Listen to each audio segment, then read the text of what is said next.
And on Remembrance Day, it is a time for us to honor sacrifice, honor service, right? And it's, like I said, it's always been a huge part of our family's history.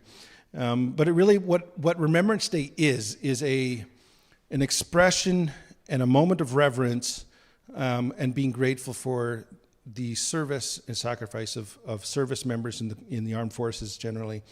And there is so much to talk about. I was thinking about this last night. I'm going to share some details about World War II, in particular where my grandpa was involved, and the character that he showed through that. But as I was thinking about that, I was thinking about all of the stories from World War I where my great-grandfather had served as well and was injured, and then going all the way through the Korean War as well, where Canadians served there, and through peacekeeping missions in Afghanistan.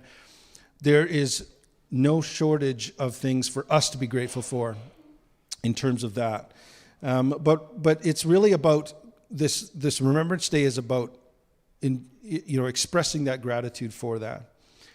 Gratefulness is a quality that really helps us to process the struggles and trials that we actually face. We talked about this a few weeks ago, where over Thanksgiving, where expressing gratitude and thanks verbally, specifically verbally, actually changes your brain chemistry to increase those dopamines and lower the cortisol. Like it actually has a biological, scientific impact on us. The act of being grateful actually helps us to process our own mental health and grow and be stronger that way.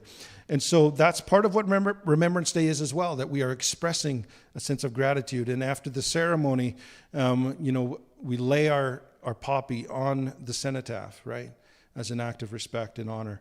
And so my family is big into studying World War II. And my mother-in-law knew this as well, so she gave me this big Smithsonian, I should have brought it, the Smithsonian history of World War II. And then the moment that I saw that, I thought, oh, I need a World War I one of those as well. And so guess what the next birthday was, or Christmas, or whatever it was. So I've got the World War I and the World War II one. And I just love reading all those details there. Back in 2017, our family, both my brothers and some of my cousins and my uncles and aunts, we all traveled to Dieppe, France, and celebrated the 75th anniversary of the Dieppe raid, which was called Operation Jubilee, and which is where my grandfather actually went ashore in a tank that day. And so when I'm studying this, these activities, this war, the men and women that engaged in it over time and all the history of Canadian Armed Forces, you often hear the reflection that in the midst of that battle, they don't really think about the overall government-dictated strategy of this initiative, right? They're thinking about the brother or the sister that's next to them in that fight, and they take care of each other, right? And Jesus actually referenced this in John chapter 15, verse 13. He says, "Greater love has no one than this, to lay down one's life for one's friends." There's no greater level of love and appreciation and respect and care than to lay down your life for a friend.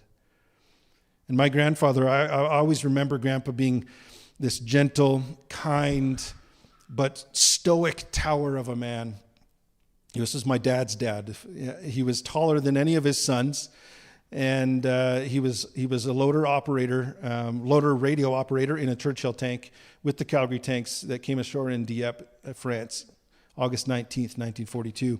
He was part of the Operation Jubilee, which was intended to be kind of a day-long raid to go ashore, capture the port, to prove that it could be done, and then withdraw, because they knew that at that time in the Allied intelligence that they didn't have the capacity and strength to actually invade France. But there was this concept that they wanted to try and, at least capture a port for a day and then withdraw. And so the idea was to learn all kinds of new things, new intelligence, try some new tactics, try out some shiny new tanks, and try and capture that port. And it was a test of those capabilities. But the idea was to then immediately return to England. So we're going to watch a video of that includes my grandfather. His name is Archie Anderson. And if I start tearing up, then just let me do my thing there. But back in 1992, the CBC actually did a documentary, and they flew my grandfather and two other veterans from that day to Dieppe, France, and interviewed them and talked to them about their process. So we're going to watch a couple of clips from that, but let's go ahead and we'll watch that together. You got to hit that little X below the presentation screen. There you go. Yeah, he's not feeling well today, so.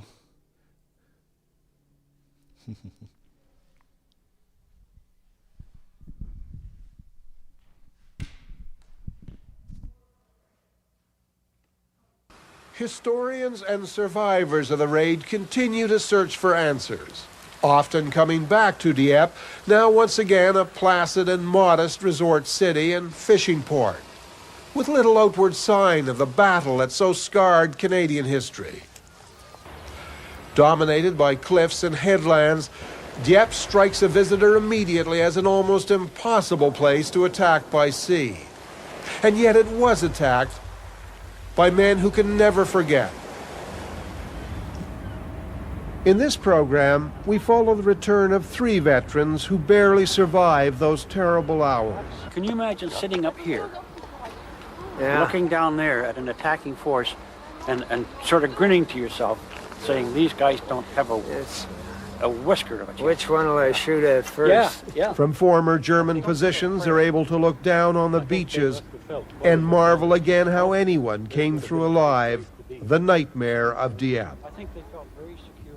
Archie Anderson had been a Western farm boy in the Depression 30s. He landed at Dieppe with the Calgary Tanks, was taken prisoner. Anderson always feared returning. This is the first time he's seen the beach since that day. He remembers a deep foreboding before the raid. We had that foreboding before we ever left England. Our driver, Bobby Cornellsen, when we heard that we were definitely going to Dieppe and that the scheme was on again, he said, "What do you think of it?" And I said, "We haven't got a chance." And I understand at that point, or soon after, he wrapped up his personal belongings and addressed them back to his sister back in Canada. So we knew we didn't have a chance before we ever left England, and I think in their heart, most of them knew that. What did you feel like as you were coming in? A feeling of almost sickening revulsion at the carnage that was on the beach. There was another group of 9 or 10 up ahead of us, all of them wounded, I think, doing their best to help each other and themselves. And another shell landed in the middle of them, and they just vanished into thin air. We never saw any of them again. So it's hard to describe the feeling of fear and the smell of burning flesh and the woolen garments was stifling as well. Denny Whitaker had been a football star before becoming a captain with the Royal Hamilton Light Infantry, is about to publish a new book on Dieppe. He also landed right on the main beach. The thing that struck me most as we approached the beaches was that I expected that there'd be great damage. The buildings would be knocked down. There would be a lot of damage to the general area of the beach. And much to my amazement, there was very little.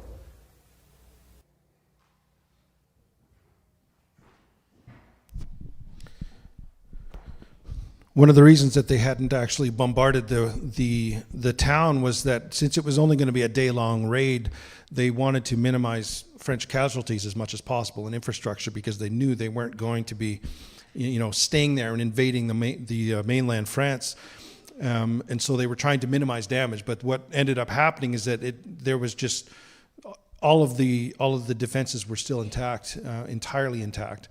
And in fact, one of the things that I had read in one of the historical reports talks about, artillery guns that were in the buildings on the front of the town that could shoot directly into the landing craft as they approached, right? So there was just no escaping, and they had such accurate targeting, of course, when it's just coming straight at them, that oftentimes that those landing craft never made it to town. And I'm going to show a picture here as well. This is a picture of a Churchill tank. So when we went there in 2017, we actually went to England first, and we went to a undisclosed location where we had found a contact that had, through a museum and a nonprofit society, had actually rebuilt and refurbished 2 Churchill tanks. And they're the only 2 that are still running in the world. Unfortunately, the day that we were there, they weren't running that because they were custom ordering new hydraulics from another part of the world somewhere, and so they weren't actually running. But you can look them up on YouTube. They're driving these with the Bovington Tank Museum. They're driving these Churchill tanks around. So anyway, this is my uncle up on the left, on the top there, looking down into the loader operator hatch there, where my grandfather would have sat. This was a Mark III Churchill tank, and he's looking down exactly where my grandfather would have sat, where he would operate the wireless machine and then load the artillery guns as well.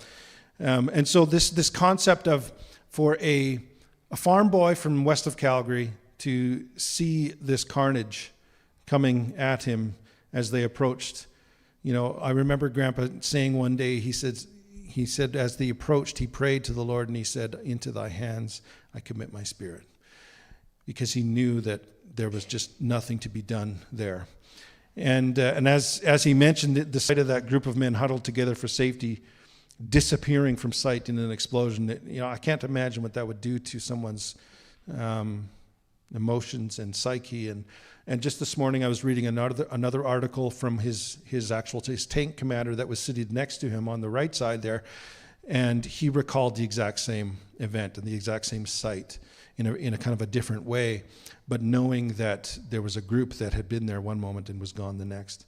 So this idea of sacrifice, they're sacrificing their innocence far before they ever fired a gun as well. The next picture here is of the piece that's kind of on the top half of the picture there. That's the periscope for my grandfather's position, and he would have been looking out of that to look out on the beach. And so he's got his eyes in there, and he's seeing this carnage that's taking place.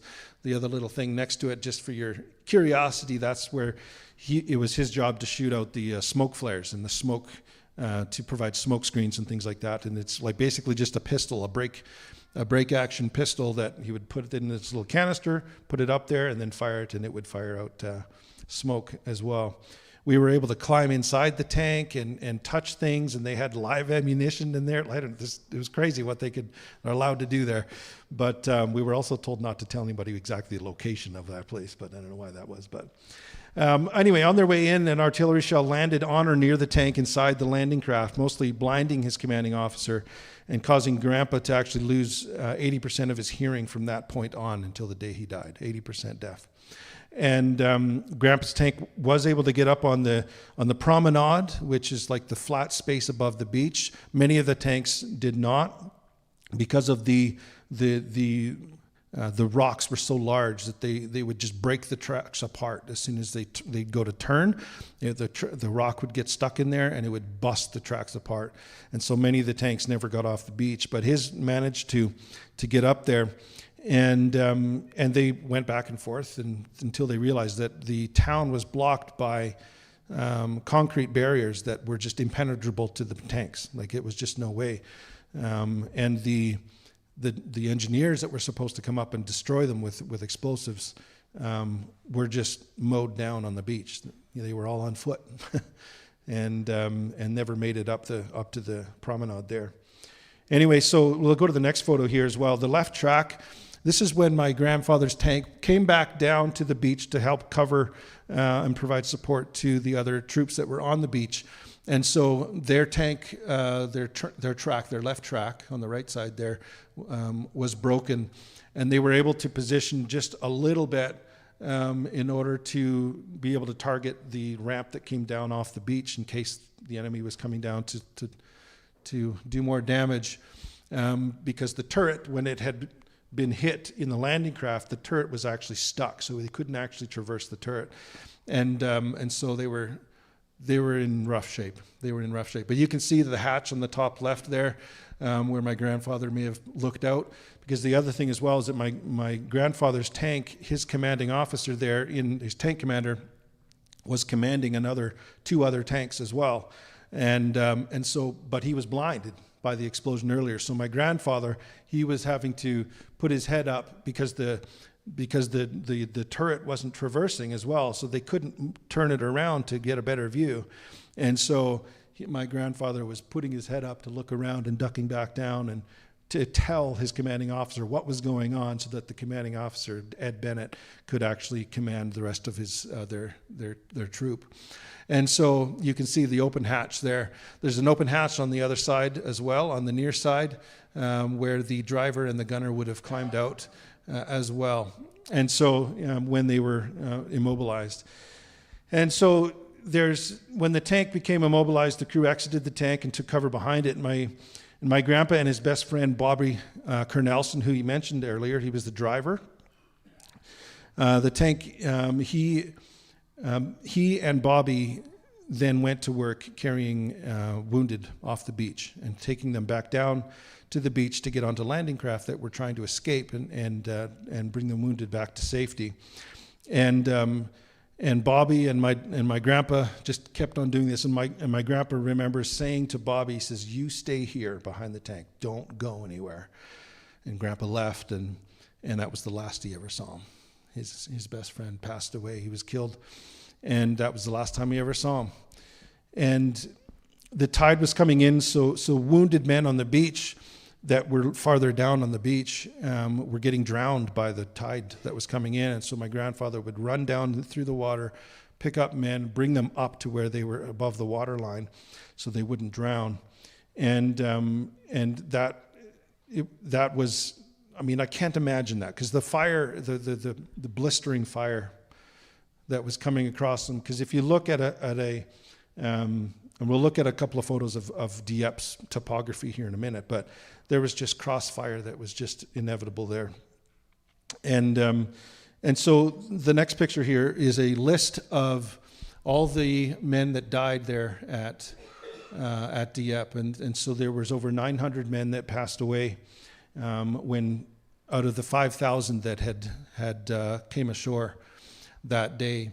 And just for comparison, 2 years later on D-Day, the Canadians at Juno Beach, there were over 15,000 Canadians that came ashore on D-Day, and only 230, I think, or something like that, less than 250 were killed that day, as opposed to 900 of the 5,000, right? So it's a third of the men that went ashore, and almost triple, or more than triple the men died that day. It just was a picture of the absolute inevitability and futility of it. The next picture there is a picture of Bobby Cornellsen's grave at Dieppe, where the men that died are buried there in this little cemetery on the edge of Dieppe. Is dedicated there, and we took buses when we were out there, and they had a ceremony, and we got to walk that, and we were able to meet people we'd never known before that had come to lay a flower on his grave, and so we were able to connect with them and visit with them about that. So let's go to the next photo. You can see a picture of me without a beard.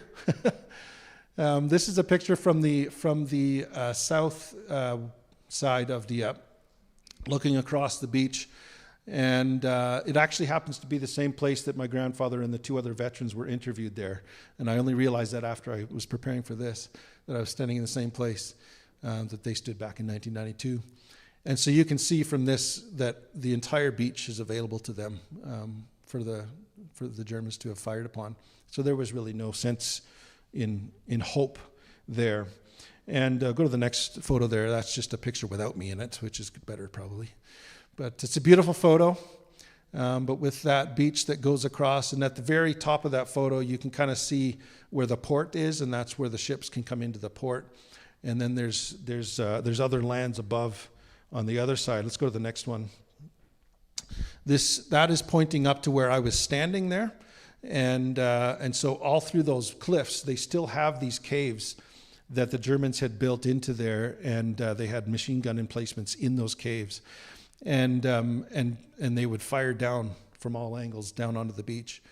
And my grandfather talked about how they had targeted a couple and had neutralized a few of those, but the artillery just had done no good in neutralizing those positions. I know this is not a normal sermon, but I felt I wanted to share this story because there's this sense of gratitude that we need to have that is connected to real things. Right? I think when we are grateful to the Lord and to others around us, it can't be just for some idea that we're not connected with, right? We can't just be thankful for I'm thankful for the sunshine. That's okay too, right? But being thankful for tangible things. And so seeing some of these stories, I think, as we celebrate Remembrance Day tomorrow is, I think, an important part of that. And I love telling my grandpa's story. So over time, every soldier that had survived that day, I'm sure, had this survivor's guilt. And why did he survive when his best friend and almost 1,000 others that day did not? We're going to look at a screenshot here as well. So in the months after, you can go ahead and put it up. In the months after Dieppe in 1942, they released these historical reports. And over the next year or 2 or 3 years, they released further reports where they had interviewed different guys that had been there, and some even after the war, after they were repatriated. And so this particular photo here is a screenshot of one of the ones that mentions my grandfather. And so this whole document is full. It's about, 15, 20 pages long. And every single person that's mentioned is a commanding officer, because they're talking about the strategic efforts and the effect of the mission. But in this case, this is one reference to a lowly trooper, which is basically essentially like a private. And so Lieutenant Bennett, who in Major Page's view, so Lieutenant Bennett was my grandfather's tank commander in that tank with him that was blinded, who had talked to Major Page, who this investigator had talked to. So it's kind of a second and third hand story of what went on here. Lieutenant Bennett, who in Major Page's view himself Lieutenant Bennett, who in Major Page's view himself did an excellent job during the operation, wished to mention the fine work of 2 of his crew, Trooper Cornellsen and Anderson. Trooper Cornellsen was killed after the crew had been evacuated from Lieutenant Bennett's tank while assisting wounded men in the water. Trooper Anderson distinguished himself in the same work, but was not killed. And it's just such a strange sentence where there's an acknowledgement of what they did in their efforts, and one died and one did not. One died and one did not. It really illustrates the seemingly meaningless difference between this life and death, and I'm sure that that's what my grandfather and so many others struggled with. Trooper Anderson distinguished himself in the same work but was not killed. And I was talking to my brother this week about this, and he just stopped and he said, that sentence is the difference between us being here and us not being here in our family, right? Trooper Cornellsen was killed when he was trying to help the wounded. My grandfather happened to miraculously not. Remember that before they hit the beach, Grandpa's commanding officer was nearly blinded by an explosion outside the tank. So when they had to abandon the tank, Grandpa helped him down the beach. Now, at one point they stumbled and fell, and as they paused to get back to their feet, bullets sprayed the ground right in front of them. And my grandfather, recognizing what that was, he said, "Get up and run." And so they jumped up and they ran forward, and the bullets sprayed behind them as they went past. And it was about waist height that those bullets had come down on an angle right next to them. And so what that was, what my grandfather recognized somehow in that moment, was that there's these fixed gun positions that are in the cliffs a long way away, but they're fixed so that they provide crossing directions of fire, right? And so basically it's just like a direct line across. And so they wouldn't have to move their gun. They would just simply pull the trigger when they saw guys coming to that line. And so if my grandfather had not stumbled, they would have been killed by those. And he recognized, jumped up and ran forward. It's one of those things that he struggled with, for years, thinking, why did I survive? And so many others did not. He also told another story of when he was helping a wounded man onto a landing craft to escape, and the officer that was on there had seen what Grandpa was doing, and he said, "Come on, let's go. Just jump on, let's go." And my grandfather refused because there were other men that needed help, and so he said, "No, I'll take the next one, or take a later one." And the troop carrier, that landing craft, got about 100 yards off the beach and was hit by an artillery round, and was, the way my grandpa described it, he said it was emptied. And if he had not chosen to stay and to continue helping, he would have been a part of that story too, right? And so it was all of these things that God had done somehow, for some reason, to keep my grandfather alive. And it strikes me that God had a purpose in it all. And that doesn't come at the expense of the purpose that God might have had for some other soldier's life, right? God had a purpose for my grandpa, and that's God's choice and no one else's. As the battle came to a close, the landing crafts stopped coming in, and since it was clear that it was too dangerous to try and evacuate anyone else, the soldiers on the beach were left there with no other choice but to surrender at that point. But in order to surrender, someone had to actually climb onto the top of one of the large landing ships that had been carrying the tanks. So we'll go to the next photo that shows one of these landing crafts. So this is my grandfather's tank from this direction, from this side, the bellicose. And you can see the landing craft behind. So these ships basically were designed to hold 3 tanks. That was it, and their crews and supplies. And they would come and they would beach themselves, essentially, and then back off as well. But this one was destroyed, and it was floating there. And so my grandfather tells the story of when he was commanded to go and raise the white flag on this ship in order to issue the surrender, and also issue the surrender for those that were down the beach. And as you can kind of see where up on the right side there's a set of stairs. It's kind of in the shadow there. A set of stairs that would climb above, and it's fully exposed to all of the gunfire. And so my grandfather, he had to run in. I'm sure that he ran around the front, around it, came up the front, and had to go up those stairs under fire. And he tells this story of how the gunfire was bouncing off of all the metal that was around him as he climbed the set of stairs to go up towards the mast. And there was another soldier or a Navy personnel there, a sailor that was hiding in behind some things there. And my grandpa said, "We've got to surrender. Where's the mast?" And so the guy, my grandpa remembers he couldn't see him because he was behind a door. This guy was hiding in behind this in protection. And all that he remembers, my grandpa says, that a hand came out with a white shirt and handed him a white shirt and went back in. And my grandpa then continued to climb up and raise this white flag to surrender. Anyway, he always was tickled by that. I remember when Grandpa was telling me that. It was just this hand that came out, handed him a white shirt, and went back in. But anyway, I want to watch another bit of video here as well, and where it talks a bit more about this. And even after the battle was over, My grandpa continued to help the wounded off the beach until well beyond exhaustion, and so he was still carrying men out of the water, trying to help them from drowning, and carrying wounded. And many of them, there was no hope for them. There were many of them at that point.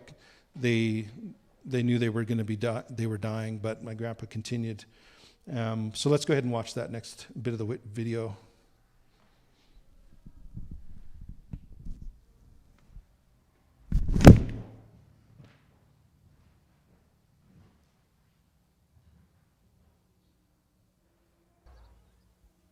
After the battle, Archie Anderson would stagger for hours across the beach, carrying the wounded and the dying from the shoreline. Faces that still haunt him. And as the afternoon proceeded, I continued to come back down, carrying wounded.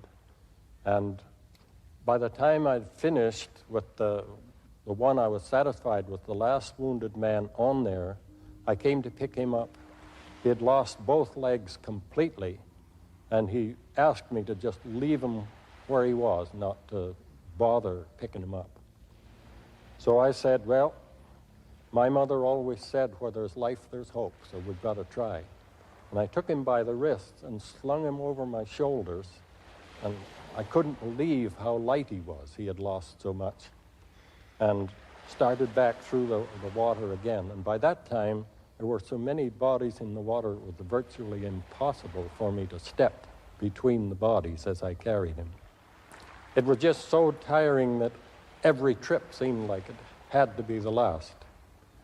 But every trip showed that it couldn't be the last. I had to go back.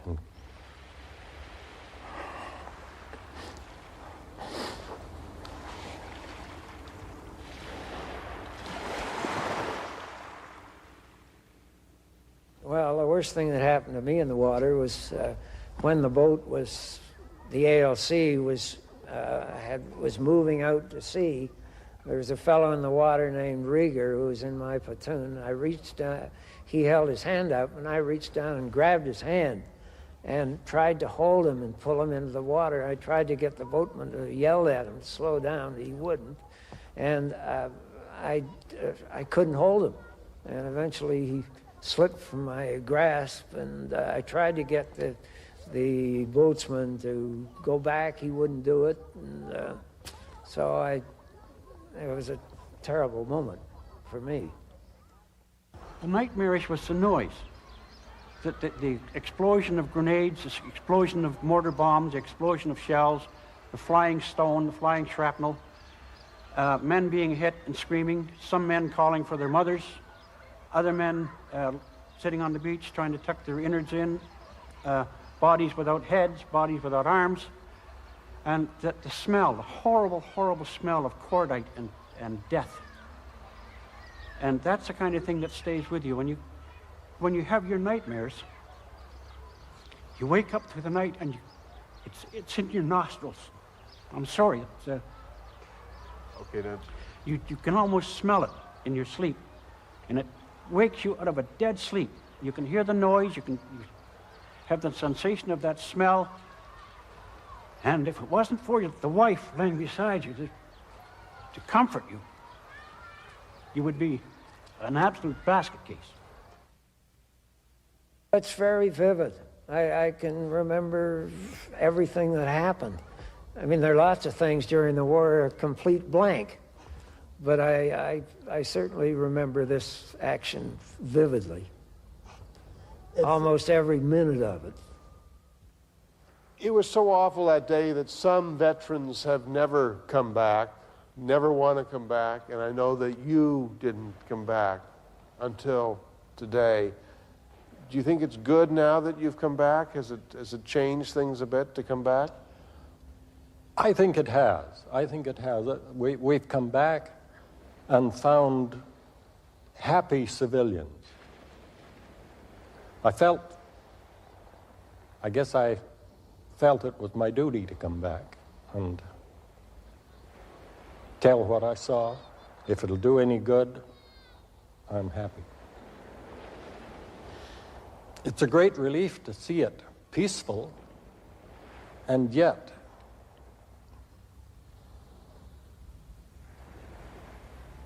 It's hard to imagine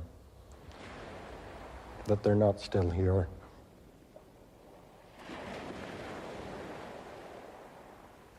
You would have thought that it would ease with years, but it doesn't seem to. It doesn't, no. No, it doesn't. And it's now they're beginning to recognize, when I say they, the medical and psychological and psychiatrists are beginning to recognize that this is a post-traumatic stress disorder. And we're now in the process of approaching the government to get some compensation or some form of recognition as a pensionable disability for post-traumatic stress. Any final thoughts before we close down, looking now that you visited the beach? Yes, I wish it had never ever happened. And I hope and pray that it'll never ever happen again, and none of the young people in any generation will ever have to face what we faced here. When we return, there's a 3-part YouTube playlist that you can find on there to find all of the rest of that there, and there's some amazing things there. But after the battle was over, Grandpa then spent the next 2.5 years in prison camp in France and in Germany and in Europe there, and enduring all just brutal circumstances and sickness and being shackled and tied with ropes for weeks without end. And after that, he continued to serve his brothers in arms he knew how to knit. Okay, so he had learned this skill on the farm, and so he wanted to take some of the socks that they'd received from the Red Cross, because they would get Red Cross parcels with socks. But they didn't have any mittens because it was so cold, and so my grandpa would unravel the socks and then knit together some mittens, and he would sell them for cigarettes. But before he was able to do this, he had no knitting needles, and of course that would almost appear as a weapon, right, in a prison camp. And so he told the story of sitting on the ground and in the middle of kind of the yard and reading a book. He had a book he was just reading, and over a few hours he kind of inched his way back towards the fence. And normally if a soldier was to walk just directly to the fence, they would be shot from one of the towers, just like that. That was one of the rules, like you stay away from the fence. And so he sat on the ground reading this book and just inched his way back so slowly towards the fence, and eventually leaned it back against the fence and put his hand behind and was able to break off 2 pieces of wire that he used as knitting needles. And he put them in, and he had to hide them as well in his barracks when they would have inspections because they were like weapons, right? But he would knit these socks. And so in later years we had sheep, and he would darn the yarn or the wool, and he would knit coats for all the grandkids, and so anyway, those skills that he had. But he would do this to help his brothers in arms there to stay warm, and he also liked to having smokes too. He would trade them for smokes. But I wanted to just kind of close today with a minute of silence, because I think that would be appropriate for us. When I was sitting on the beach in Dieppe, it was such a melancholy place, of course, as you would expect. When we first got there and we walked up to the beach and we kind of stood at a rail, and we have a photo of us standing at this rail, we just all stood there silently for several minutes, just looking at the beach, especially those of us that hadn't been there before. Some of my family had been, and then I sat down on the beach, and I recorded the waves coming in for a minute. And so I wanted just for us to, maybe if we can stand, maybe that would be the right way to go about this. And just spend a minute of silence, and we can watch and listen to the waves there in remembrance of those that died.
Thank you. Let's pray. Lord, we are so grateful and in awe of the sacrifice of those that have come before us. And Lord, I know you had a plan in all of it somehow. Why some died and some did not. And Lord, I just thank you that you are amazing, that you care for us, Lord, that you take care of us. And Lord, I'm grateful for every story that I've heard of my grandpa and many other soldiers as well that I've read about and heard from. And I just pray that you would allow us to embrace that level of gratitude so that we can live a life of peace and live a life of peace in the relationships around us, Lord, to embrace the peace that you want us to have, Lord, in our lives, Lord. And in Jesus' name, amen. Just one last thing I wanted to mention as well, that in terms of the purpose that God has in all of this stuff. There was a story that was told to us at Grandpa's grave back in the late 2000s from a man that had served with him and had been in the prison camp with him. None of the family had heard this story before, but he said that Grandpa, when they were in prison camp, so many men would become so discouraged and want to end their lives. And this guy at Grandpa's graveside, we'd never heard this story before, he said that Grandpa would walk the barracks for hours with some of these men to encourage them not to give up. And when I think of the things that God has in his plan for us, God saw that moment when Grandpa stumbled on the beach and wasn't killed by the gunfire or didn't get on that landing craft. He saw the moments ahead of the people that he helped to save as well. And there's so much that we might go through in trials and struggles in our life that God has a plan in it all. And you could not, knowing the good things that would come forward doesn't feel like it makes up for all the difficulties, right? But God has a good plan. And Grandpa saved so many lives in prison camp for those men that wouldn't give up, to encourage them not to give up. So join us tomorrow in celebrating Remembrance Day. And if you can help with the meal plan for our team this week, that would be great. Thank you very much.